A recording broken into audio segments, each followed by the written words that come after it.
ఏపీలో మంత్రివర్గ రేసులో సీనియర్ లీడర్లు. బాబు మంత్రివర్గంలో స్థానం దక్కేది ఎవరికి? మంత్రివర్గంలో జనసేన పాత్ర ఉంటుందా? పవన్ వ్యాఖ్యలకు అంతరార్థం ఏంటి? ఇక వివరాల్లోకి వెళ్తే 2024 ఏపీ అసెంబ్లీ ఎన్నికల్లో చంద్రబాబు నేతృత్వంలో TDP, Pawan Kalyan Janasena party, BJP కూటమిగా ఏర్పడి ఎన్నికల బరిలో నిలిచాయి.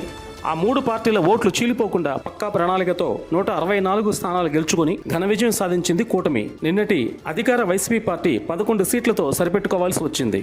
ఈ క్రమంలో మరో 4-5 రోజుల్లో కూటమి ప్రభుత్వం ఏర్పడనుంది. ఈ నెల 12వ తేదీన నవ్యాంధ్రప్రదేశ్కు రెండోసారి ముఖ్యమంత్రిగా చంద్రబాబు ప్రమాణ స్వీకారం చేయనున్నారు. అయితే కొత్త ప్రభుత్వంలో ఎవరెవరికి మంత్రి పదవులు దక్కుతాయనే దానిపై ఇటు ప్రజలు అటు పార్టీ శ్రేణులు ఆసక్తిగా ఎదురు చూస్తున్నారు. జనసేన నుండి గెలిచిన 21 మంది, బీజేపీ నుండి గెలిచిన 8 మందిలో ఎంతమందికి క్యాబినెట్లో చోటు ఇస్తారనే దానిపై 2-3 రోజుల్లో చర్చలు జరిపి ఫైనల్ చేసే అవకాశం ఉందని అంటున్నారు రాజకీయ విశ్లేషకులు. నిన్న మంగళగిరి పార్టీ కార్యాలయంలో గెలిచిన ఎమ్మెల్యేలతో మీటింగ్ నిర్వహించిన అనంతరం పవన్ కళ్యాణ్ మాట్లాడుతూ ప్రభుత్వం ఏర్పాటులో భాగస్వామ్యం ఉంటుందని చెబుతూనే జనసేన పార్టీ ప్రధాన ప్రతిపక్ష పాత్ర పోషిస్తుంది అని చెప్పుకొచ్చారు. ఇక్కడ జనసేనాని అర్థం కాని సందేశం ఇచ్చారని అంటున్నారు కొందరు రాజకీయ విశ్లేషకులు.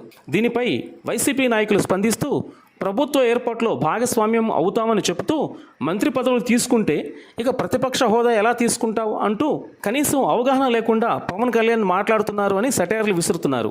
ఒకవేళ ప్రభుత్వ ఏర్పాటులో జనసేన ఉంటే ఏ మంత్రి పదవులు దక్కే అవకాశం ఉంటుంది అనే ఊహాగానాలు కూడా జోరందుకుంటున్నాయి.